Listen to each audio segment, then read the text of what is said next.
भारत में जनजातियों के निर्धारण का आधार क्या है? भारत में जनजातियों का निर्धारण किया जाता है सांस्कृतिक विशेषीकरण और विभिन्न आवास के आधार पे। ठीक है, ध्यान रखने, भारत में जो जनजातियां होती हैं इनका निर्धारण हम इसी आधार पे तो करते हैं। जनजातियों को अलग क्यों रखा गया है? उनकी विशेषता है। विशेषता क्या है? एक तो उनकी सांस्कृतिक विशेषता है, ये अलग अलग संस्कृति उनके अंदर रहती है। दूसरा, उनके विभिन्न आवास हमें देखने को मिलते हैं, उनके आवास का अलग ही तरीका होता है, इसलिए उनको अलग जनजाति का दर्जा दिया जाता है।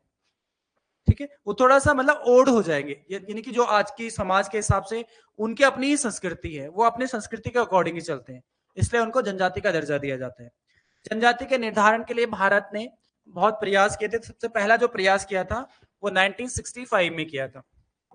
जनजाति का निर्धारण का पहला प्रयास 1965 में किया गया था, जब एक कमेटी बनाई गई थी, उस कमेटी का नाम था लॉकूर कमेटी। ठीक है, आपने सुना होगा लॉकूर कमेटी। लॉकूर कमेटी का गठन कब किया गया था? 1965 में। इसका संबंध किससे था? जनजातियों के निर्धारण से था। ठीक है, और इसी आधार पे 1967 में भारत में जनजातियों को जनजाति का दर्जा प्राप्त हुआ था। ये बहुत सारी जनजातियों को एक साथ 1965 में, यहाँ पर उत्तराखंड में भी आती हैं, उत्तराखंड में भी 5 जनजातियां थी जिनको जनजाति का दर्जा दिया गया था। कब दिया गया था? 1967 में। लेकिन समिति कौन थी? लॉकूर कमेटी। 1965 में ये दर्जा दिया गया था। ठीक है, तो यहाँ पर आपको आंसर याद रखना है, ए आंसर इसका हो जाएगा। नेक्स्ट क्वेश्चन पे आते हैं 22। निम्न में से कौन सा खनिज केवल मध्य प्रदेश में पाया जाता है? ओनली मध्य प्रदेश में कौन सा खनिज पाया जाता है? भारत का एक ही राज्य है जहां पर हीरा प्राप्त होता है। ठीक है, जो आपका मध्य प्रदेश है। पन्ना की खान आपने सुना होगा, पन्ना। तो पन्ना की खान का है मध्य प्रदेश में, जहां से हीरा प्राप्त किया जाता है। और भारत में एकमात्र राज्य जहां से हीरा प्राप्त किया जाता है वो कौन सा है? मध्य प्रदेश। अगर यहाँ पर हम अन्य राज्य और अन्य ये खनिज की बात करेंगे तो लोहा, अगर मैं बात करूं सर्वाधिक लोहा कहां से होता है? अभी वर्तमान समय में उड़ीसा सर्वाधिक लोहा उत्पादन करने वाला राज्य उड़ीसा है। लेकिन भंडारण में झारखंड है। भंडारण में कौन सा है? झारखंड। और क्रम भी अगर आप सीक्वेंस के हिसाब से लगाएंगे तो दूसरे नंबर पे आता है झारखंड, और तीसरे नंबर पे कौन सा आता है? छत्तीसगढ़। ये क्रम हो जाएगा आपका लोहा उत्पादन करने वाले राज्यों का। सर्वाधिक लोहा उत्पादन कर रहा है अभी वर्तमान समय में उड़ीसा। भंडारण अगर सर्वाधिक पूछा जाए तो झारखंड में, और तीसरे नंबर पे कौन सा है? छत्तीसगढ़। ठीक है, अभ्रक उत्पादन में अगर भारत का अग्रणी राज्य की बात करें तो आंध्र प्रदेश।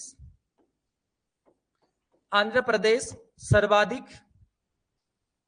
लिख लेना, आंध्र प्रदेश सर्वाधिक अभ्रक उत्पादन करने वाला राज्य है आंध्र प्रदेश। ठीक है, माइका इसे बोलते हैं, माइका, माइका उत्पादन करने वाला। ठीक है, और तांबा में एकाधिकार किसका है? राजस्थान का। चाहे भंडारण के हिसाब से देखें चाहे उत्पादन के हिसाब से देखें तो तांबा सर्वाधिक कहां होता है? राजस्थान में। और राजस्थान में भी कौन सी खान? खेतड़ी की खान। इसमें राजस्थान में खान फेमस है, खेतड़ी। खेतड़ी की खान जहां से सर्वाधिक तांबा उत्पादन किया जाता है। ठीक है, भंडारण में भी सर्वाधिक राजस्थान का ही नाम है, और उत्पादन में भी राजस्थान, मतलब बहुत आगे है। अगर अदर राज्य हम कंपेयर करेंगे तो बहुत कम है उस हिसाब से। 50% से अधिक जो तांबा उत्पादन किया जाता है वो राजस्थान से ही होता है भारत में। ठीक है, 23 पे आते हैं। निम्नलिखित युग्मों पर विचार कीजिए। यहाँ पर सहायक नदी और नदी आपको दिया है। देखो, चंबल नदी नर्मदा की सहायक नदी। क्या सही है? बिल्कुल गलत है, क्योंकि चंबल नदी तो यमुना की सहायक नदी है ना, नर्मदा तो कहां होगी? ठीक है, तो यहाँ पर आंसर होना चाहिए था यमुना। तो ये वाला फैक्ट आपका गलत हो जाएगा। सोन नदी, आपने एक लाइन पढ़ी होगी कई बार कि गंगा में बाईं ओर से मिलने वाली नदी कौन सी है? सोन नदी है, जो बिहार में मिलती है। ठीक है, तो सोन नदी यहाँ पर किसकी है? गंगा की। तो ये भी गलत है। थर्ड है मानस। मानस ब्रह्मपुत्र की, ये सही है बिल्कुल, कि मानस अभ्यारण्य, वन्यजीव अभ्यारण्य भी आपने सुना होगा असम में, वहां से बहती है कौन सी नदी? मानस नदी, जो किसकी सहायक है? ब्रह्मपुत्र की। यहाँ पर आंसर आपका क्या होगा? डी होगा। केवल 3 सही है, पहला और दूसरा असत्य था। क्वेश्चन नंबर 24 पे आते हैं। निम्न में से कौन सा बायोगैस ऊर्जा का स्रोत नहीं है? बायोगैस ऊर्जा का स्रोत नहीं है। यहां पर अगर आप देखेंगे तो देखो, पहला है लकड़ी। बिल्कुल, लकड़ी के जो अपशिष्ट होते हैं या जो अवशेष होते हैं उससे ही तो बायोगैस बनाया जाता है। ठीक है। बायोगैस बनाने के लिए आपको याद रखना, बायोगैस किससे प्राप्त किया जाता है? सड़े गले जो पदार्थ रहते हैं या गोबर होता है ना, जो पशुओं का जो गोबर होता है, जो अवशिष्ट चीजें हमारे पास होती है, सड़ी गड़ी लकड़ियां, साग सब्जियां, उनसे हम क्या प्राप्त करते हैं? बायोगैस। तो लकड़ी तो है, ठीक है। दूसरा आपको नहीं पूछ रहा है ना, तो यहां पर क्या होगा? परमाणु ऊर्जा होगा, क्योंकि परमाणु ऊर्जा तो अलग चीज हो गया। इससे परमाणु ऊर्जा से बायोगैस कैसे बनाएंगे आप? ठीक है, आप किससे बनाएंगे? लकड़ी के अपशिष्ट से बना सकते हैं, गोबर से बना सकते हैं, कोयला से बना सकते हैं, लेकिन परमाणु ऊर्जा नहीं होगा। ठीक है। एक क्वेश्चन आपके लिए, बायोगैस किस प्रकार की एनर्जी है? परंपरागत या गैर परंपरागत? कन्वेंशनल या नॉन कन्वेंशनल? गैर परंपरागत, बिल्कुल। देखो, गैर परंपरागत और परंपरागत में अंतर आपको याद रखना है। जो नए बच्चे ध्यान रखेंगे, क्वेश्चन यहाँ से बहुत बार बनते हैं। परंपरागत ऊर्जा के स्रोत क्या होते हैं और गैर परंपरागत ऊर्जा के स्रोत क्या होते हैं? तो पहले हम परंपरागत के बारे में बात करेंगे। परंपरागत, कन्वेंशनल एनर्जी, जो क्या होती है? जिसको हम रीयूज नहीं कर सकते हैं, यानी कि एक बार हमने अगर किसी चीज का उपयोग कर लिया, हम उसे दोबारा यूज नहीं कर सकते हैं, उसको हम बोलते हैं परंपरागत ऊर्जा के स्रोत। पेट्रोल, पेट्रोल आपने एक बार यूज किया, क्या आपको उसको रीयूज कर सकते हैं? आपने पेट्रोल अपनी गाड़ी में डाला तो जल के खत्म हो गया, डिस्ट्रॉय हो गया, तो पेट्रोल को हम दोबारा नहीं यूज कर सकते हैं। डीजल, पेट्रोल, कोयला, कोयला भी क्या है? इसी के अंतर्गत आ जाएगा, क्योंकि कोयला एक बार जल के राख हो गया तो उसके बाद तो राख बन गया। तो यहां पर आपको एग्जांपल लिख लेना, जैसे आपका पेट्रोल, डीजल, कैरोसिन हो गया, ठीक है, यानी कि जिनको हम दोबारा से प्राप्त नहीं कर सकते। कोयला हो गया, ठीक है। अब आता है आपका गैर परंपरागत। गैर परंपरागत ऊर्जा के स्रोत वो स्रोत होते हैं जिनको हम रिन्यू कर सकते हैं। सबसे बड़ा एग्जांपल है सौर ऊर्जा। सौर ऊर्जा आपने एक बार यूज किया, दोबारा से सूर्य आएगा, फिर उसको स्टोर करेंगे, फिर दोबारा यूज करेंगे। तो सौर ऊर्जा, सौर ऊर्जा यहाँ पे सबसे पहले आपको याद रखना, सौर ऊर्जा। दूसरा आप याद रख सकते हैं पवन ऊर्जा। बायोगैस, बायोगैस भी किसका एग्जाम्पल है? गैर परंपरागत हो जाएगा, ठीक है। पवन ऊर्जा, सौर ऊर्जा, ज्वार ऊर्जा, ज्वार से भी हम ऊर्जा प्राप्त करते हैं, ज्वार हो गया, ठीक है। परमाणु ऊर्जा भी इसके अंतर्गत आ जाएगा, परमाणु, क्योंकि परमाणु ऊर्जा, परमाणु बम बनाते हैं ना हम लोग, तो वो भी दोबारा से एक बार हमने दोबारा हम उसको बना सकते हैं। तो ये भी सही है, परमाणु ऊर्जा, ठीक है। तो आपको बस ध्यान रखना है, गैर परंपरागत ऊर्जा के स्रोत होते हैं जिनको हम दोबारा से यूज कर सकते हैं, रीयूज कर सकते हैं, दोबारा बना सकते हैं। क्या दे रखा है? हाँ, तो बायोगैस नहीं बनाई जा सकती ना परमाणु ऊर्जा से, ये तो गैर परंपरागत के अंदर आएगा ना। आप क्यों नहीं समझ रहे? अब मैंने ये पूछा, क्वेश्चन ये है कि बायोगैस ऊर्जा का स्रोत नहीं है।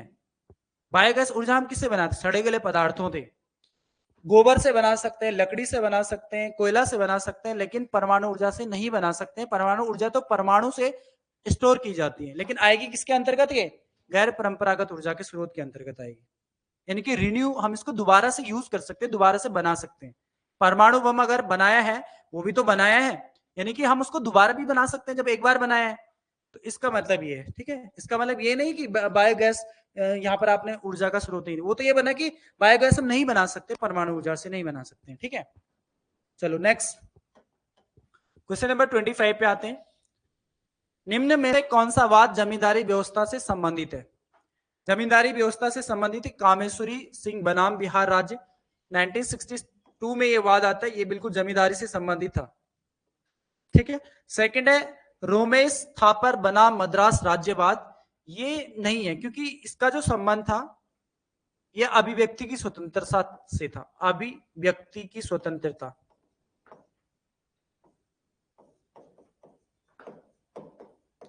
अब आपको थोड़ा सा वाद वगैरह भी देखने होंगे, एग्जाम पूछा गया था पेपर में, तो ये इंपॉर्टेंट है। मेरे को ये लगा कि जमींदारी से तो पूछा जा सकता है, तो इसलिए ये इंपॉर्टेंट हो गया, ठीक है। तो यहाँ पर रोमेश थापा बना मद्रास राज्य, इसका मतलब है अभिव्यक्ति की स्वतंत्रता से। बाकी मोतीलाल बना मद्रास राज्य और पश्चिम बंगाल राज्य बनाम सुबोध गोपाल, ये सभी किससे था? जमींदारी से था। तो आपका आंसर होगा 1, 3 और 4, यानी कि ऑप्शन डी आपका आंसर हो जाएगा। 1, 3 और 4 आंसर होगा, क्योंकि ये वाला ऑप्शन सेकंड वाला आपका अभिव्यक्ति की स्वतंत्रता से था। 26 पे आते हैं। केंद्रीय विधानसभा का के निम्नांकित में से कौन सा यह निर्वाचित शासन अधिनियम 1935 के तहत हुआ था? यानी कि किनका निर्वाचन 1935 के अधिनियम के तहत किया गया था? तो पहला वाला तो आपको याद रखना है, 1926 में जो चुनाव हुए थे वो 1919 के अधिनियम के तहत ही किए गए थे, जिसमें से स्वराज दल की पार्टी, स्वराज दल जीता था, उस समय स्वराज दल का बहुमत था, ठीक है। और तीसरा वाला जो था वर्ष 1945 में जो चुनाव हुए थे, वो भी किस आधार पे हुए थे? निर्वाचित शासन अधिनियम 1919 के आधार पे ही किए गए थे। यहाँ पे कांग्रेस पार्टी सर्वाधिक सीटें जीती है, 105 पढ़ा होगा आपने। 105 में से 59 सीटें कांग्रेस ने, और बाकी उसके बाद दूसरे नंबर पे मुस्लिम लीग आई थी, फिर अन्य पार्टियां थी, ठीक है। तो यहां पर पहला और तीसरा आपका आंसर हो जाएगा सी वाला। नेक्स्ट पे आएंगे, क्वेश्चन नंबर 27 है, गधैया क्या था? गधैया ये एक सिक्का था। गधैया जो था ये उत्तर भारत में मध्यकाल में उत्तर भारत में एक सिक्का था जो व्यापार के लिए प्रयोग किया जाता था। तो आप इसमें लिखना चाहो तो ये लिख सकते हो, उत्तर भारत में व्यापार के लिए प्रयोग किया जाने वाला सिक्का था। उत्तर भारत में व्यापार के लिए प्रयोग किया जाने वाला सिक्का था गधैया, ठीक है। तो बस इसमें इतना ही याद रखना है आपको। 28 पे आते हैं। 28 है, निम्न घटनाओं पर विचार कीजिए और उन्हें काल कर्मानुसार व्यवस्थित कीजिए।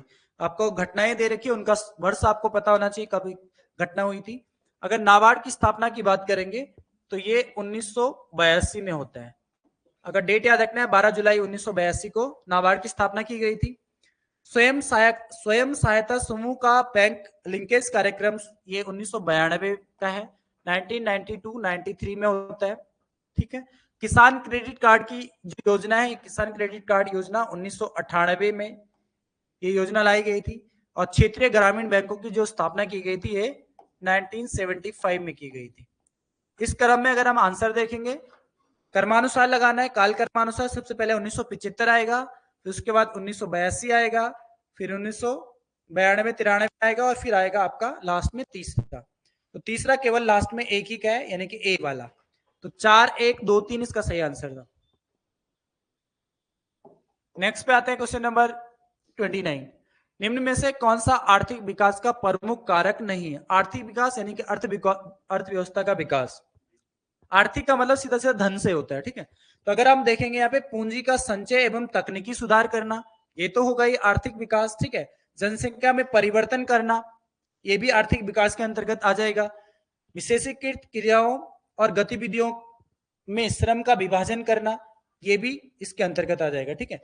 तो आपका आंसर हो जाएगा आपका तकनीकी विद एवं नौकरशाही, यह आपका आर्थिक विकास से संबंधित नहीं है। ऑप्शन डी 29 का आंसर हो जाएगा। 30 पे आते हैं। कथन दिया है आपको, सूचना प्रौद्योगिकी भारत में बहुत ही तेजी से क्रियाकलाप का एक अति महत्वपूर्ण विषय क्षेत्र बनती जा रही है। यानी कि टेक्नोलॉजी जो है वो वर्तमान समय में भारत में एक बहुत ही महत्वपूर्ण विषय बनता जा रहा है, और सारे क्रियाकलाप जितने भी कार्य हो रहे हैं वो सब किससे हो रहे हैं? टेक्नोलॉजी से हो रहे हैं। तो इसका मतलब है पहला वाला कथन तो बिल्कुल सही है। सेकंड पे अगर हम आएंगे, कारण आपको पूछा है सॉफ्टवेयर देश के महत्वपूर्ण निर्यातों में से एक है। क्या भारत बनाती है सॉफ्टवेयर? भारत तो पहाड़ से एक्सपोर्ट करती है सॉफ्टवेयर। भारत चाइना से, यूएसए से, यहां से खरीदती है ज्यादातर, मैक्सिमम, ठीक है। तो ये वाला तो फैक्ट गलत है, सेकंड वाला। और आगे भी यही दे रखे कि और भारत का हार्डवेयर में बहुत सा सशक्त आधार है, ये भी गलत है। तो आपका आंसर था केवल एक सही है और आर गलत है। ए सही है किंतु आर गलत है, यानी कि आंसर होगा आपका सी वाला, ठीक है। नेक्स्ट क्वेश्चन है क्वेश्चन नंबर 31। निम्न कथनों पर विचार कीजिए। पहला आपको दिया बैंक दर वह ब्याज दर है जो भारतीय रिजर्व बैंक अपने ग्राहकों से उनके अल्पकालीन उधार पर लेती है। सही है गलत है? बिल्कुल गलत है। क्यों गलत है? क्योंकि पहले तो यहां पर यह लिखा है कि बैंक दर वह ब्याज दर है जो भारतीय रिजर्व बैंक अपने ग्राहकों को नहीं देती। किसको देती है? बैंकों को देती है, कॉमर्शियल बैंकों को देती है। तो यहां पर बैंक होना चाहिए था, पहले तो यही गलत है। फिर उसके आगे लिखा है कि इससे इनके अल्पकालीन नहीं बल्कि दीर्घकालीन दिया जाता है। दीर्घकालीन याद रखना है, बैंक रेट जो होता है ना, वो लंबे समय के लिए दिया जाता है। आरबीआई जब अपने कॉमर्शियल बैंकों को लंबे समय के लिए जो लोन देता है उसको हम बोलते हैं बैंक रेट। सेकंड आपका दिया है रेपो दर, वह ब्याज दर है जो भारतीय रिजर्व बैंक अपने ग्राहकों, फिर यहां पर इसने क्या लिख दिया, ग्राहक। तो बैंक रेपो रेट भी किसको दिया जाता है, बैंकों को, कॉमर्शियल बैंकों को दिया जाता है। यहां पर भी क्या होना चाहिए था, बैंकों को देता है, और दीर्घकालीन नहीं बल्कि अल्पकालीन देता है। तो ये भी दोनों ही कथन क्या हो गए, गलत हो गए। आपका आंसर होगा आपका ऑप्शन सी वाला, 1 और 2 दोनों ही क्या है, गलत है। डी वाला नहीं होगा। डी का मतलब क्या है, ना तो फर्स्ट और ना ही सेकंड का मतलब है, ना तो फर्स्ट सही है, सॉरी गलत बताना था। इसका मतलब तो ये हुआ कि ना तो फर्स्ट गलत है ना ही सेकंड गलत है, यानी कि अगर दोनों सही होते तब आप डी करते हैं। समझ गए ना। अब देखो यहां पर कुछ टर्म्स हैं आपको याद रखना है। आरबीआई जब समझ लेना इस चीज को, यहां से अगर मैं आपको एक बार समझाऊंगा तो किताबी डेफिनेशन से जल्दी याद होता भी नहीं है। कुछ चीजें हैं आपको हमेशा याद रखने वाली होगी। यहां पर कुछ टर्म्स आते हैं आपके पास। आरबीआई मौद्रिक नीति जारी करता है, यह आपको ध्यान रखना है कि मौद्रिक नीति कौन जारी करता है, आरबीआई। जबकि राजकोषीय नीति कौन जारी करता है, भारत सरकार का वित्त मंत्रालय जारी करता है, ठीक है। लेकिन आरबीआई मौद्रिक नीति जारी करता है। तो यहाँ पे कुछ टर्म्स आते हैं, जैसे आपका आता है बैंक रेट, फटाफट से देख लेंगे इसको, बैंक रेट क्या होता है। दूसरा आता है आपका रेपो रेट, क्या होता है रेपो रेट। तीसरा आपके पास आता है CRR, कैश रिजर्व रेशो जिसे बोलते हैं। तीसरा होता है अफोर, होता है SLR, क्या होता है, ठीक है। और एक होता है आपका रिवर्स रेपो रेट। ये टर्म्स आपको याद रखने हैं, ठीक है। क्या क्या होते हैं एक बार समझ लेना, फिर गलत नहीं होगा कभी, ठीक है। देखो बैंक रेट मैंने अभी आपको बताया, आरबीआई क्या करता है, अपने कॉमर्शियल बैंक, सपोज मैंने कॉमर्शियल बैंक में मैंने लिखा नहीं यहाँ पे, या फिर मैं आप लिख रहा हूँ यहाँ पे एसबीआई को, भारत का सबसे बड़ा कॉमर्शियल बैंक कौन सा है, एसबीआई। तो आरबीआई जब किसी भी अपने कॉमर्शियल बैंकों को ऋण देता है, और कैसा ऋण देता है, दीर्घकालीन, शॉर्ट में लिखा है दीर्घकालीन, तो इसी को हम क्या बोलते हैं, इसको हम बैंक रेट बोलते हैं। आरबीआई जब अपने कॉमर्शियल बैंकों को कम समय दीर्घ काल के लिए, यानी कि लंबे समय के लिए जो ऋण देता है उसको हम क्या बोलते हैं, बैंक रेट। रेपो रेट क्या होता है, सेम होता है रेपो रेट भी, बस अंतर इतना होता है, यहां पर भी आरबीआई क्या करता है, अपने किसी भी कॉमर्शियल बैंक को, सपोज यहां पे एसबीआई मैंने ले लिया है, ऋण देता है, और कैसा ऋण देता है, अल्पकालीन। यहां पर क्या देगा, अल्पकालीन, कम समय के लिए देगा, उसी को हम क्या बोलते हैं, उसी को हम बोलते हैं रेपो रेट, ठीक है। आसान भाषा में कि आरबीआई जब अपने कॉमर्शियल बैंकों को दीर्घकालीन ऋण देता है उसको हम बैंक रेट कहते हैं। आरबीआई जब अपने कॉमर्शियल बैंकों को कम समय के लिए जो ऋण देता है उसको हम रेपो रेट बोलते हैं। CRR क्या होता है, नाम से ही पता चल रहा है, कैश रिजर्व रेशो। कोई भी बैंक अगर खुलता है तो बैंक को खोलने की अनुमति, बैंक को बंद करने की अनुमति, या बैंकों का विलय करने की अनुमति सब कौन देता है, आरबीआई देता है। तो उसी तरह से जब बैंक खुलता है कोई भी, तो आरबीआई एक निश्चित अमाउंट, किसी भी कॉमर्शियल बैंक को यह बोलता है कि आपका एक निश्चित अमाउंट हमेशा आरबीआई के पास जमा होना चाहिए गिरवी के रूप में, तभी आरबीआई उसको बैंक खोलने की अनुमति देता है। आपने देखा भी होगा कई सारे बैंक दिवालिया हो जाते हैं, ये कई सारे बैंक लोन नहीं चुका पाते हैं, तो जिम्मेवारी कौन लेता है फिर उस पैसों को देने की, आरबीआई। क्योंकि आरबीआई इसलिए लेता है क्योंकि आरबीआई के पास उसकी कुछ गिरवी रखी हुई है, कुछ पैसा आरबीआई के पास है, तो आरबीआई ये बोलता है कि भाई जो भी पैसा है ग्राहकों का वो हम लौटाएंगे। तो इसलिए आरबीआई के पास किसी भी कॉमर्शियल बैंक का एक निश्चित अमाउंट, एक निश्चित धनराशि हमेशा किसके पास जमा होनी चाहिए, आरबीआई के पास जमा होना चाहिए, उसको बोलते हैं कैश रिजर्व रेशो। एसएलआर क्या होता है, एसएलआर इसको बोलते हैं स्टैच्यूटरी लिक्विडिटी रेशो, यानी कि तरलता वैधानिक अनुपात। अब यहां पर क्या होता है, इसको भी अगर आप समझेंगे तो एसएलआर होता है बैंक, अब आपने देखा होगा कई बार क्या होता है बैंकों में, निकालने वाले बहुत ज्यादा आगे, बैंक में जमा बैंक के पास कुछ नहीं हुआ, अब आप गए, आपको निकालना है, बैंक ये थोड़ी बोलेगा कि भाई हमारे पास पैसा नहीं है कि हम आपको दे नहीं सकते, आपका पैसा बैंक को तो देना ही पड़ेगा। सपोज दैट आप गए, आपने बोला मुझे 1 लाख रुपए चाहिए, आपका पैसा आपके खाते में पड़ा है 1 लाख रुपए, तो बैंक को तो देना ही देना है वो, तो बैंक ऐसा कभी नहीं बोलेगी ग्राहकों कि हमारे पास पैसा नहीं है। तो इसलिए बैंक जो भी कार्य करता है, अपना दैनिक कार्य करता है, उस दैनिक कार्य का कुछ हिस्सा हमेशा बैंक के पास रिजर्व रहता है, ठीक है। तो और वो किस फॉर्म में रहता है, तीनों फॉर्म में, गोल्ड के फॉर्म में भी हो सकता है, कैश के फॉर्म में भी होता है, सिक्योरिटीज के फॉर्म में भी होता है, तो उसी को बोलते हैं SLR। यानी कि कोई भी कॉमर्शियल बैंक अपने पास एक निश्चित अमाउंट हमेशा जमा रखता है, कैश के फॉर्म में, गोल्ड के फॉर्म में और सिक्योरिटीज के फॉर्म में, इसीलिए इसको बोलते हैं तरलता वैधानिक अनुपात। ये हमेशा बैंक के पास रिजर्व रहता है, ठीक है। तो ये क्वेश्चन, ये टर्म्स भी कई बार आपके पास पेपर में आते हैं। रिवर्स रेपो रेट, नाम से ही पता था, रिवर्स मतलब उल्टा। अब तक हम पढ़ रहे थे कि आरबीआई बैंक किसको देना था लोन, कॉमर्शियल बैंकों को दे रहा था। अब यहां पर क्या हो जाता है, उल्टा। यहां पर हो जाता है जैसे एसबीआई, मैंने एग्जांपल लिया एसबीआई और यहां पर लिया मैंने आरबीआई। अब क्या होता है कई बार कि एसबीआई के पास इतना पैसा जमा हो गया कि वो ना तो कोई लोन में यूज हो रहा है, ना कोई ग्राहक उसको लेके जा रहा है, तो ऐसा तो है नहीं कि वो पड़ा पड़ा पैसा वेस्ट हो रहा है एसबीआई के पास। तो एसबीआई क्या करता है, वापस किसको दे देता है, आरबीआई को। एसबीआई हमेशा इस पैसे को किसको दे देगा, आरबीआई को दे देगा, लेकिन ये जो ऋण दिया जाता है ये अल्पकाल के लिए दिया जाता है, अल्पकालीन, अल्पकालीन ऋण दिया जाता है, इसी को हम रिवर्स रेपो रेट बोलते हैं, कम समय के लिए दिया जाता है।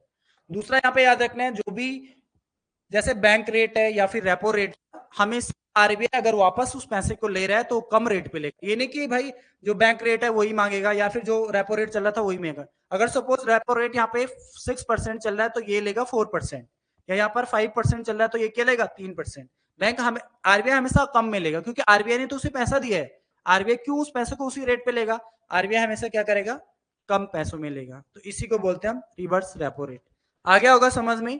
तो ये टर्म्स आपको याद रखना है, भूलना नहीं है, यहाँ से बहुत क्वेश्चन आते हैं पेपर में सुमेलित करने के लिए। और अब पता है आपको, ये इकोनॉमिक्स वाला पोर्शन ज्यादा आ रहा है पेपर में, पहले तो हम इस चीज पे ध्यान नहीं देते थे क्योंकि ये पूछा भी नहीं जाता था, बहुत कम पूछा जाता था, लेकिन अब पूछा जा रहा है तो आप इसको भी करना है आपको, ठीक है। चलो नेक्स्ट क्वेश्चन पे आते हैं। क्वेश्चन नंबर 32, निम्न में से कौन सा भारत में सूक्ष्म मध्यम को आंशिक रूप से परिभाषित करता है। यहां से भी क्वेश्चन अभी आयोग ने दिया था पेपर में, यानी कि जो सूक्ष्म उद्यम को आंशिक रूप से परिभाषित करता है वो ये करता है कि संयंत्र और मशीनरी या उपकरणों में रुपए 1 करोड़ से अधिक निवेश नहीं कर सकते हैं, और जो वार्षिक टर्नओवर है वो 5 करोड़ से अधिक नहीं होना चाहिए। वार्षिक टर्नओवर कितना नहीं होना चाहिए, 5 करोड़ से अधिक नहीं होना चाहिए। यहां पर आपका लिखा है अधिक, तो अधिक नहीं होना चाहिए, ये होता तब ये भी सही होता, लेकिन यहाँ पे अधिक लिखा है, वार्षिक टर्नओवर 5 करोड़ से अधिक, तो ये गलत है, अधिक नहीं होना चाहिए, ठीक है। 1 करोड़ से लेकर और जो वार्षिक टर्नओवर है वो 5 करोड़ से अधिक नहीं होना चाहिए, करोड़ से अधिक, ये आपको ध्यान रखना है,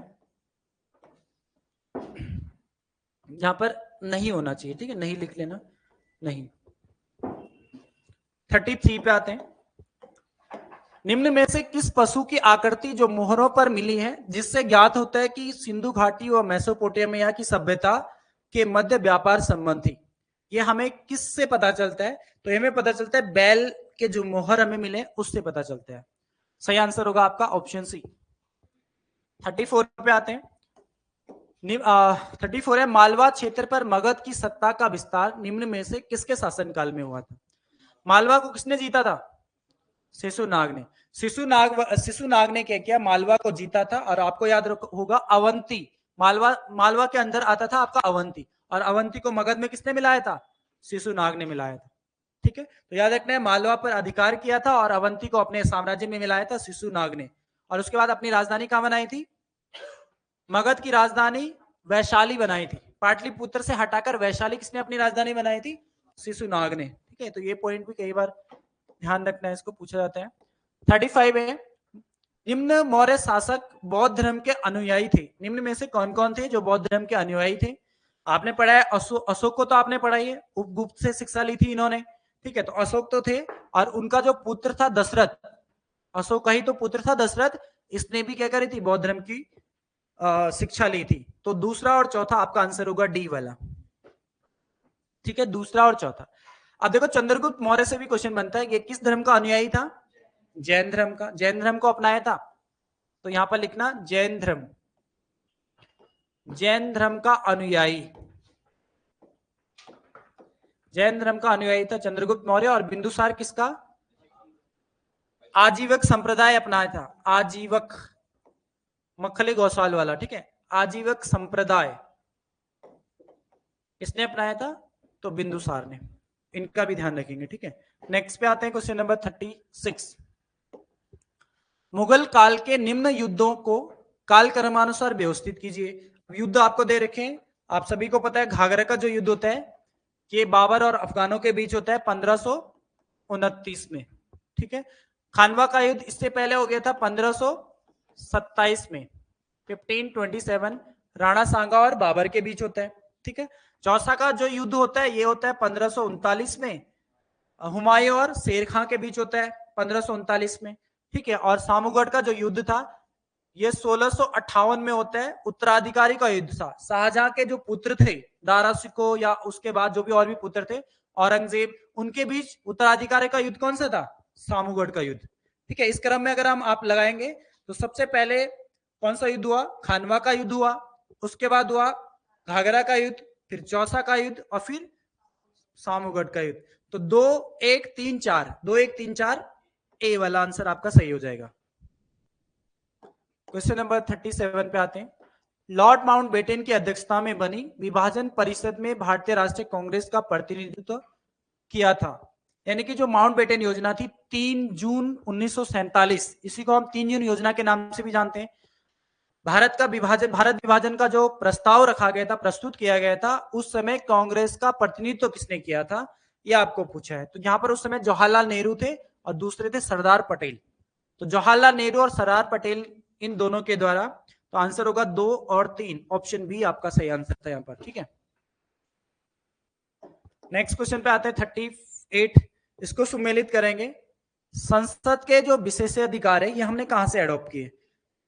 ये हमने संसद के जो विशेषाधिकार है ब्रिटेन से लिए हैं, आपसी शक्तियां हमने कनाडा से ली है, नीति निदेशक तत्व हमने आयरलैंड से लिए हैं और न्यायिक पुनरावलोकन की अवधारणा हमने यूएसए से ली है, ठीक है। इसका नाम में आंसर होगा 2-3-1-4, 2-3-1-4 ऑप्शन बी वाला है, 2-3-1-4, 38 का आंसर था बी। 39 पे आते हैं।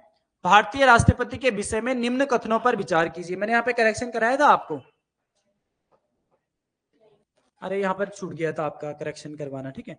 एक्चुअल में इसमें क्या था, यहाँ पे ना आपका 35 वर्ष था, आपके पास 45 लिखा है, शायद से टाइपिंग एरर हो गया था वो, तो इसलिए आप अपनी क्लास में तो बोनस दे देंगे, इसको बोनस कर देना, लेकिन मैंने ऑनलाइन कर दिया था करेक्शन, ऑनलाइन वालों के लिए तो निकल जाएगा आंसर, ठीक है। लेकिन यहाँ पर देखो, अगर आप राष्ट्रपति के बारे में बात कर रहे हैं तो पहला देखो, उसे भारत का जन्मा नागरिक होना चाहिए, क्या ये सही है?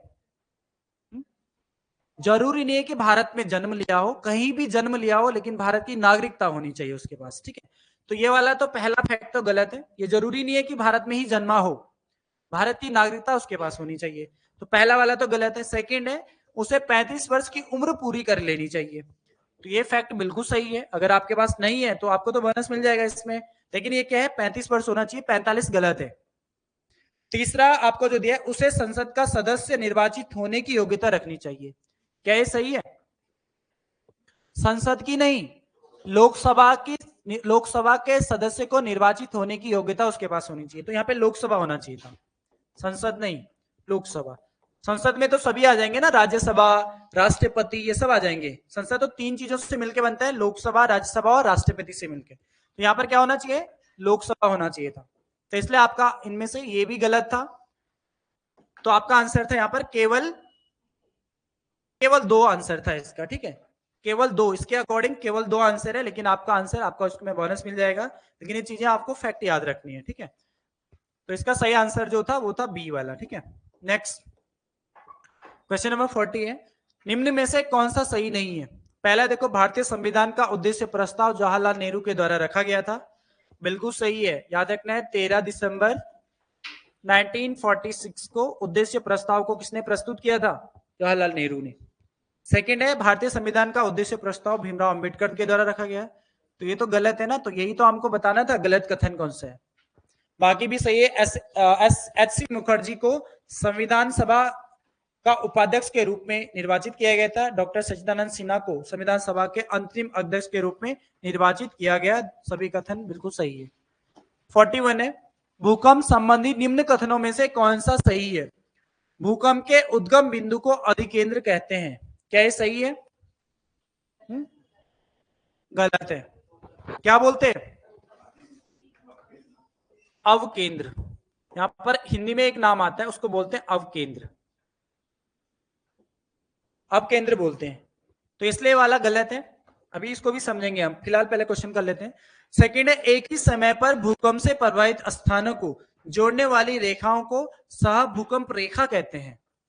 ये बिल्कुल सही है, ठीक है, तो सेकंड वाला सही है, केवल बी आंसर था आपका, ठीक है। अब देखो यहां पर समझेंगे इसको, भूकंप की जब उत्पत्ति होती है, भूकंप का जो उत्पत्ति का जो पॉइंट होता है, भूकंप की उत्पत्ति आप ऐसे याद कर सकते हैं, इस वाले पॉइंट से, भूकंप की जिस पॉइंट से उत्पत्ति होती है उसको हम फोकस बोलते हैं, इंग्लिश में क्या बोलते हैं, फोकस, या फिर हिंदी को हम बोलते हैं भूकंप, भूकंप मूल, भूकंप मूल बोलते हैं, या फिर एक नाम इसको दिया जाता है अवकेंद्र।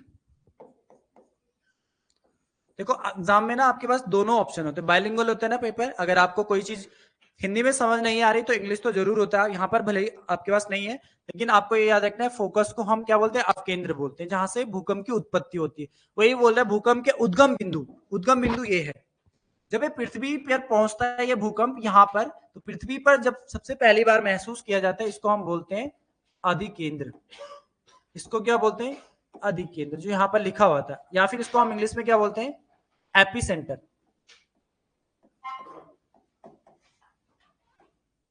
इसको हम नाम देते हैं एपिसेंटर, ठीक है, तो ये एपिसेंटर है, या फिर इसको हिंदी में क्या बोलते हैं, अधिकेंद्र बोलते हैं। यहां पर ध्यान रखना अवकेंद्र इसको बोलते हैं जहां से भूकंप की उत्पत्ति होती है, ठीक है। अब ये जो भूकंप की उत्पत्ति होती है, यहां से तरंगे निकलती, पी तरंग, एस तरंग और एल तरंग, इनके बारे में भी आपको पता होना चाहिए कि पी तरंग, एस तरंग और एल तरंग क्या क्या होती है। अगर थोड़ा सा हम देखेंगे तो पी तरंग के बारे में बात करेंगे, तो पी तरंग सबसे तीव्र होती है, सबसे पहले भूकंप पर या पृथ्वी पर जो महसूस की जाती है जो तरंग, वो कौन सी है, पी तरंग होती है, प्राइमरी तरंग जिसको बोलते हैं। इसकी जो गति होती है 8 किलोमीटर प्रति सेकंड होती है, प्रति सेकंड इसकी गति होती है। सबसे पहले पृथ्वी पर कौन सी तरंग जाती है, पी तरंग, ठीक है। दूसरा याद रखना है, जो पी तरंग होती है तीनों माध्यमों में गुजर सकती है। क्वेश्चन आता है आपके पास कई बार, कौन सी तरंग है, भूकंप की कौन सी तरंग है जो तीनों माध्यमों से गुजरती है, तो आंसर होगा पी तरंग। ठोस, द्रव और गैस तीनों ही माध्यम में गुजरती है, ये आपको याद रखना है, तीनों माध्यम, शॉर्ट में लिख रहा हूं, तीनों माध्यम में गुजर सकती है। तीसरा जो फोर्थ जो पॉइंट इसमें याद रखना है वो ये याद रखना है कि जो पी तरंग है किस प्रकार की तरंग है, इसको बोलते हैं हम अनुप्रस्थ तरंग, अनुप्रस्थ जो पुश करके चलती है, अनुप्रस्थ जो सीधा ऐसे धक्का मार के आगे बढ़ती है, उसको बोलते हैं अनुप्रस्थ तरंग, ठीक है। सेकंड वाला है जो आपका एस तरंग, इस एस तरंग से सॉलिड याद रखना है, सॉलिड। क्वेश्चन आता है कई बार, भूकंप की कौन सी तरंग है जो केवल ठोस में गुजरती है, तो कौन सी, ठोस मतलब सॉलिड, तो ठोस में गुजरती है कौन सी वाली, एस तरंग। दूसरा इसमें याद रखना है, ये जो गति होती है ये, या इसकी जो गति होती है वो अनुप्रस्थ चलती है, इसकी गति भी कैसी होती है, अनुप्रस्थ, ये भी पुश करके चलती है, आगे बढ़ती है, ठीक है, केवल ठोस में गुजरने वाली तरंग है, ठीक है। ये अपेक्षाकृत पी से कम, इसकी गति कितनी होती है, लगभग 4 से 5 किलोमीटर प्रति सेकंड होती है। इतना तो आपको बस इतना याद रखना है, सर्वाधिक गति इसकी होती है, बस इसमें इतना तो नहीं पूछा जाता, पर याद रख सकते हैं इससे कम होती है पी से। एल तरंग में आपको याद रखना है, एल तरंग जो सबसे धीमी होती है, सबसे धीमी रफ्तार इसकी होती है, लेकिन सबसे धीमी होने के कारण सर्वाधिक विनाशकारी कौन सी होती है, एल तरंग, तो ये विनाशकारी होती है, ठीक है, विनाशकारी, सबसे विनाशकारी तरंग कौन सी होती है, तो आंसर होता है आपका एल तरंग। इस एल तरंग की खोज एक व्यक्ति था जिसका नाम था एच.डी. Love, HD. लव ने इस तरंग की खोज करी थी 1987 में, 1987। एक बार सन कंफर्म कर लेना, मुझे श्योर नहीं, कंफर्म नहीं याद आ रहा, लेकिन मुझे जहां तक याद है कि 1987 होगा, ठीक है। तो एच.डी. लव ने इसकी खोज करी थी, एल तरंग की, कब करी थी, 1987। एक बार चेक कर लेना इसको, ठीक है। तो इसको याद रखना, सबसे धीमी तरंग है और सबसे विनाशकारी तरंग कौन सी, एल। बस भूकंप से अगर तरंगों से पूछा जाता है तो यही पूछा जाता है, और इस एल तरंग, यही एक तरंग है जो केवल दूसरी, ये अनुप्रस्थ तरंगे थी, अब तक हमने सभी कितनी पढ़ी, अनुप्रस्थ, ये अनुदैर्ध्य तरंग है। ये कैसी तरंग है, अनुदैर्ध्य तरंग है। अनुदैर्ध्य का मतलब होता है जिग जैग वे में चलती है, इसीलिए तो सबसे विनाशकारी है। आपने देखा होगा जब पृथ्वी पर भूकंप आता है तो अगर ऐसे चल रहा है तो भूकंप पूरा पृथ्वी को फाड़ते हुए चलता है, चीरता हुआ, यानी कि कैसी तरंग है, अनुदैर्ध्य तरंग है, जिगजैग वे में चलती है। ठीक है, तो ये पॉइंट सारे आपको याद रखने, इससे भूकंप से सारी चीजें कंफर्म, सारी चीजें आपको बता दी, अगर क्वेश्चन बनेंगे तो यहीं से बनते हैं आपके। ठीक है, तो ये सारे टर्म्स आपको याद रखने भूकंप से संबंधित। नेक्स्ट 42 पे आते हैं। निम्नांकित में कहा विस्तृत उष्ण कटिबंधीय वर्षावन पाए जाते हैं? किस क्षेत्र में विस्तृत उष्ण कटिबंधीय वर्षावन पाए जाते हैं? तो आपका आंसर होगा कोंगो घाटी, क्योंकि कोंगो घाटी विषुवत रेखा के सबसे पास में स्थित है। तो विषुवत रेखा के सबसे पास होने के कारण सर्वाधिक टेम्परेचर कहां पर होगा? कोंगो नदी घाटी में होगा। जब सर्वाधिक टेम्परेचर होगा, सर्वाधिक उष्ण कटिबंधीय वर्षावन भी कहां पाए जाएंगे? कोंगो नदी घाटी में पाए जाते हैं, यही कारण है इसका। ठीक है, नेक्स्ट पे आते हैं क्वेश्चन नंबर 43। अंडमान और निकोबार द्वीप समूह का सर्वोच्च शिखर, जिसको हम कल्याण शिखर या फिर हम सैंडल पीक के नाम से जानते हैं, वो किस भाग में स्थित है? तो वो आपका आएगा उत्तरी अंडमान, क्योंकि उत्तर में है ना, सबसे ऊंची चोटी कहां होगी? उत्तर में है, उत्तरी अंडमान में। उत्तरी अंडमान में एक चीज याद रखेंगे, भारत का नारकोंडम ज्वालामुखी किस प्रकार का ज्वालामुखी है? नारकोंडम सुसुप्त, सक्रिय कहां से है? सुसुप्त है। ठीक है, तो भारत का क्या बोलेंगे इनको, इसको इंग्लिश में डोरमेंट, हाँ, सुसुप्त इंग्लिश में, हिंदी में लिख लो, सुसुप्त ज्वालामुखी है, सुसुप्त। ठीक है, तो सुसुप्त ज्वालामुखी कौन सी है? नारकोंडम है। ठीक है, इसके बाद आपको याद रखना है जो मध्य अंडमान है भारत का, ये मध्य अंडमान सबसे बड़ा है। अगर क्षेत्रफल में देखेंगे सबसे बड़ा अंडमान है, क्षेत्रफल सबसे बड़ा किसका है? मध्य अंडमान का। और इसमें आपका स्थित है कौन सा वाला? भारत का एकमात्र सक्रिय ज्वालामुखी किस अंडमान का भाग है? तो आंसर होगा मध्य अंडमान। तो बैरन द्वीप यहां पर है, बैरन द्वीप। तो बैरन द्वीप कैसी ज्वालामुखी है?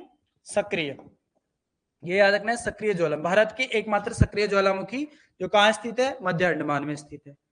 ठीक है, दक्षिणी अंडमान से भी आप याद रख सकते हैं, दक्षिणी अंडमान में दो चीजें हैं। एक तो आपका क्वेश्चन बनता है कि दक्षिणी अंडमान की राजधानी पोर्ट ब्लेयर किस अंडमान में है? दक्षिणी अंडमान में। तो पोर्ट ब्लेयर यहां पर स्थित है। और सेलुलर जेल, जो प्रसिद्ध सेलुलर जेल है, सेलुलर जेल, वो किस अंडमान में स्थित है? तो आपका आंसर होगा दक्षिणी अंडमान। ठीक है, दक्षिणी अंडमान। इन चीजों को तोड़ के पढ़ा करो कि क्या क्या चीजें हमें कहां पे याद करना है, स्पॉटिंग करना है। सबसे उत्तर अंडमान, फिर मध्य अंडमान, फिर आपका छोटा, फिर यहाँ पे चैनल भी है, वो एक साथ तो नहीं बताऊंगा, घचड़ पचड़ हो जाएगा। ठीक है, तो बस याद रखना है, इसके बाद फिर छोटा अंडमान और कार निकोबार के बीच में 10 डिग्री चैनल पड़ता है, इस तरह से। फिर ग्रेट चैनल नीचे आता है, इंडोनेशिया, और जो सबसे नीचे वाला ग्रेट निकोबार है वहां पर आता है। ठीक है, तो वो चीज भी आपको देखना है, फिलहाल आप इतना याद रखेंगे। क्वेश्चन नंबर 44 है, सबसे बड़े से सबसे छोटे के क्रम में निम्न में से कौन सा सही है? अगर हम यहाँ पे भंडारण के हिसाब से देखेंगे तो सबसे बड़ा यहाँ पे टीबी होगा, टेराबाइट, फिर होगा आपका जीबी, गीगाबाइट, फिर एमबी होगा, और फिर केबी होगा। आंसर होगा आपका डी वाला। 45 पे आते हैं, कंप्यूटर में 8 बिट्स द्वारा कुल कितनी तरह के चिन्ह प्रदर्शित किए जा सकते हैं? कुल आएगा तो आंसर होगा आपका 256, क्योंकि ऐसा है ना, 0 से लेकर और 255 तक है, तो इसमें 0 भी इंक्लूड होगा, तो तब कितने हो जाते हैं टोटल? 256। अगर कुल ना पूछा होता आपको तो आंसर होता आपका कौन सा वाला? सी वाला, 255 होते हैं। ठीक है, लेकिन 0 भी इंक्लूड हो जाएगा, तब आंसर हो जाएगा 256। इसका आंसर था 256। क्वेश्चन नंबर 46 है, टोपोलॉजी जिसमें प्रत्येक नोड केवल अपने निकटतम पड़ोसियों के साथ जुड़ा होता है, उसे हम कहते हैं रिंग टोपोलॉजी। रिंग टोपोलॉजी, अब रिंग टोपोलॉजी ऐसे रिंग बना होता है ना, रिंग ऐसे, तो यहाँ पर एक कंप्यूटर लगा हुआ है, उसके साथ दूसरा कंप्यूटर अटैच, एक अपने पड़ोसियों से कनेक्टेड होते हैं, ये से यहाँ से ये, फिर इस तरह से ये, यानी कि अपने निकटतम पड़ोसियों से कौन कनेक्ट रहते हैं? रिंग टोपोलॉजी के अंतर्गत सभी कंप्यूटर कनेक्टेड रहते हैं। क्वेश्चन नंबर 47 है, जिस राज्य या यूटी यानी कि यूनियन टेरिटरी में भांग की खेती के पायलट प्रोजेक्ट को मंजूरी दी गई है, वो कौन सा राज्य है? तो अभी हाल ही में हिमाचल प्रदेश में, ऑप्शन ए आंसर होगा आपका। वैसे भी अगर भांग की खेती देखेंगे तो पर्वतीय क्षेत्रों में ज्यादा होती है, पर्वतीय हिल, तो आपको हिमाचल प्रदेश भी याद रखना है, पर्वतीय। उत्तराखंड में भी होती है, लेकिन उतनी मात्रा में नहीं होती है। ठीक है, 48 है, ग्रैमी अवार्ड, ग्रैमी 2025 में भारत मूल की किस गायिका ने एल्बम त्रिवेणी के लिए, एल्बम का नाम भी याद रखना, त्रिवेणी के लिए पुरस्कार जीता है, तो ये आपका चंद्रिका टंडन ने जीता है। आंसर आपका हो जाएगा सी, चंद्रिका टंडन। 49, वित्त मंत्री निर्मला सीतारमण ने कौन सी बार बजट पेश किया है? 8वीं बार बजट पेश किया है, लगातार 8वीं बार। ऑप्शन बी इसका आंसर हो जाएगा। क्वेश्चन नंबर 50 है, भारतीय क्रिकेट कंट्रोल बोर्ड बीसीसीआई द्वारा किस पूर्व क्रिकेटर को C K Naidu life time achievement award से सम्मानित किया गया है? तो ये किया गया सचिन तेंदुलकर को। ऑप्शन बी आंसर हो जाएगा। चलो रीजनिंग पे आते हैं। रीजनिंग पे जहां पे आपको नहीं आएगा वहीं पे मैं आपको बताऊंगा, बाकी तो बेसिक थे ज्यादातर क्वेश्चन। पहला, एक व्यक्ति अपने कार्यालय से उत्तर दिशा की ओर चलता है, तो यहाँ पे क्या है आंसर इसका? आपको डायरेक्शन ही तो बतानी थी, यहाँ पे पूर्व, ईस्ट में, ठीक है, तो पूर्व में जा रहा था, आंसर होगा डी वाला। हो गया था ना सबका ये, ठीक है। 52, हाँ बिल्कुल 52 का आसमान आंसर होगा आसमान, ये भी हो गया होगा। 53, प्रथम बार स्वतंत्रता दिवस किस दिन मनाया गया?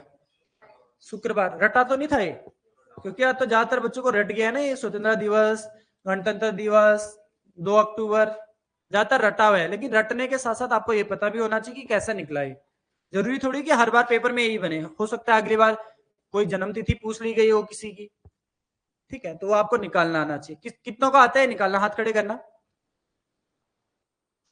बाकी को नहीं आता है। देख लो इसको एक बार, क्योंकि ये क्वेश्चन इंपॉर्टेंट है आपके लिए।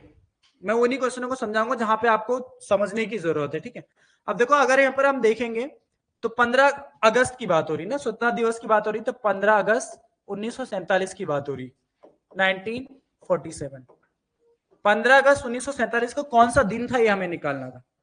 यहाँ पे कुछ चीजें हैं जो आपको याद रखने वाली हैं, इनको नोट कर लेना, ये आप हमेशा आपके काम आएंगे, ठीक है। पहला आपको याद रखना, शताब्दी जो वर्ष होता है उसको याद रखना होगा, ठीक है। शताब्दी वर्ष यानी कि सेंचुरी ईयर। और शताब्दी वर्ष में अतिरिक्त दिन कितने होते हैं? किस शताब्दी वर्ष में कितने अतिरिक्त दिन होते हैं?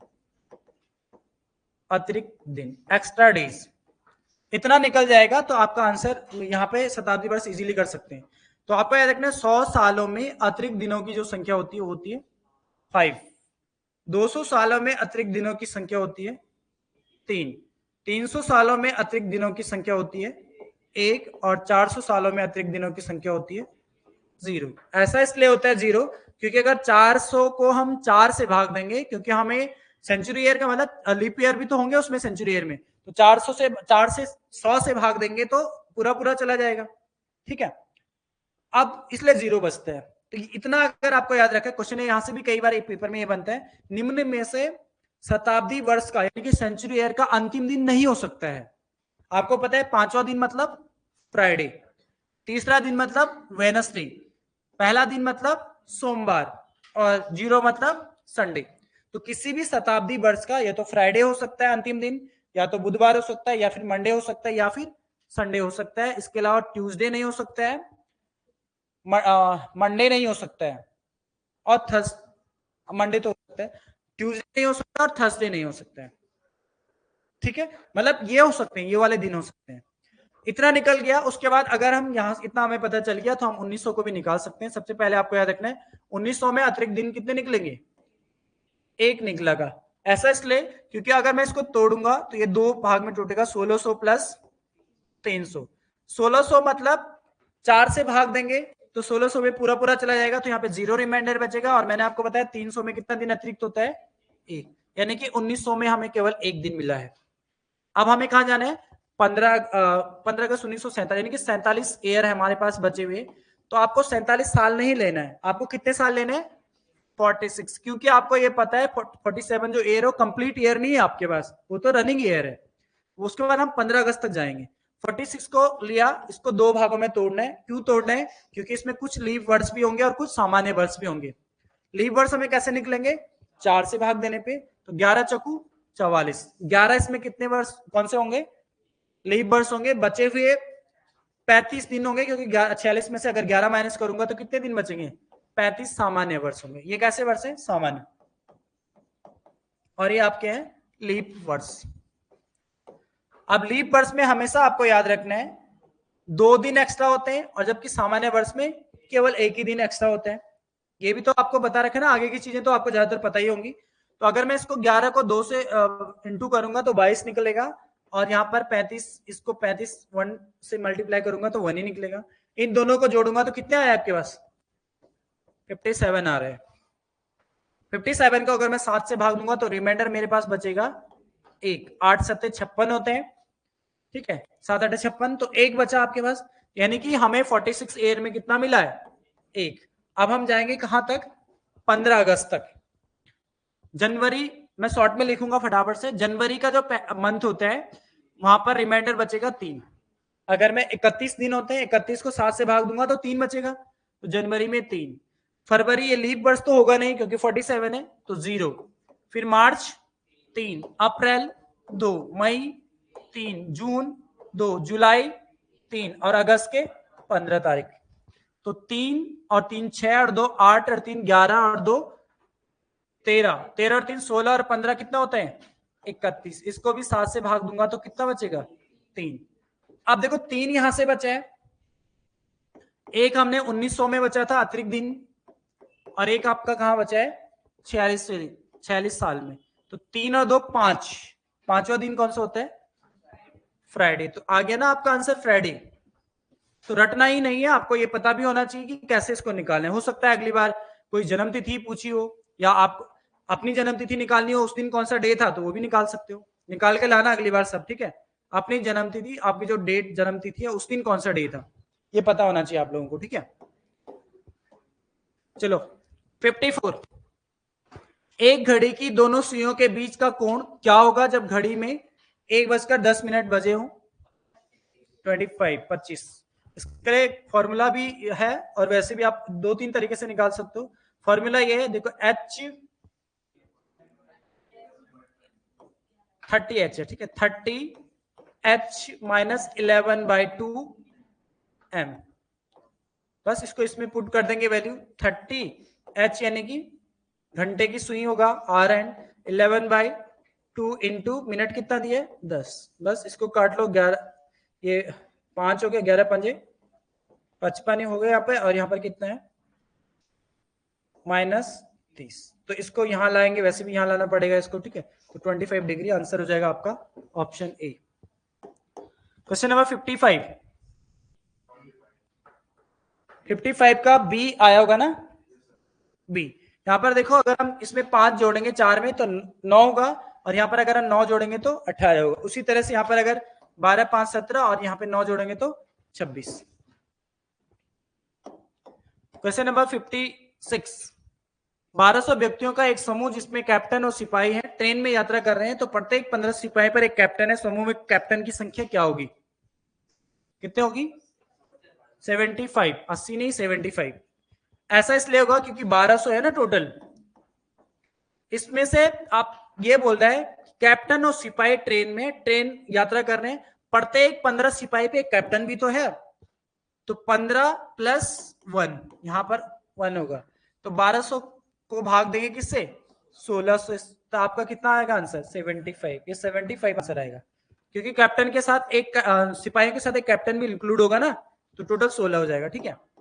क्वेश्चन नंबर 57, एक पार्टी में दादी, पिता, माता, 5 पुत्री, उनकी पत्नियां, प्रत्येक के 2 पुत्र और 1 पुत्री है, तो वहां कुल कितने महिलाएं सदस्य थी? तो यहाँ पर आंसर होगा आपका 12। ये निकल गया होगा 12। 58 सी, कथन और कारण आपको दिया है, क्या है इसका आंसर? कोई भी अनुसरण नहीं कर रहा है, यहां पर हो गया था सबका, ऑप्शन सी। 59 का क्रम से हम लगाएंगे तो सबसे पहले आएगा अक्षर, अक्षर से शब्द बनेगा, शब्द से वाक्य बनेगा, और फिर पैराग्राफ बनेगा, ठीक है। तो 4 1 3 2, 4 1 3 2, ऑप्शन बी आंसर होगा 59 का। 60 का आंसर होगा सी आ रहा ना 39। देखो ऐसे हो रहा है ना, 4 3 12, इसको मल्टीप्लाई करेंगे 12 प्लस 25, 12 प्लस 25 37, हाँ यही हो रहा है। यहाँ पर होगा 3 3 9 और 6 5 30, 39।